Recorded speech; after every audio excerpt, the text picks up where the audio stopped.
एक बतख पानी में तैर रही थी। एक बतख पानी में तैर रही थी। एक बतख और आ गई। एक बतख और आ गई। अब कितनी हो गई? कितनी बतख हो गई? दो बतख पानी में तैर रही थी।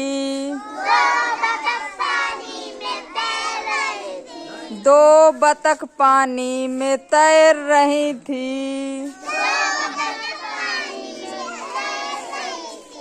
एक बतख और आ गई।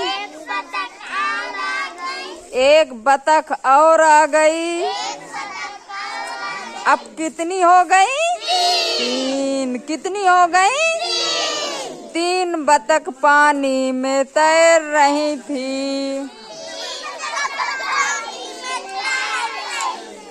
तीन बतख पानी में तैर रही थी। एक बतख और आ गई। एक बतख और आ गई। अब कितनी हो गई? कितनी हो गई? चार बतख पानी में तैर रही थी। चार बतख पानी में तैर रही थी। एक बतख और आ गई।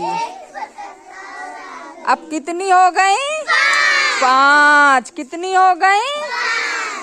इस तरह से तुम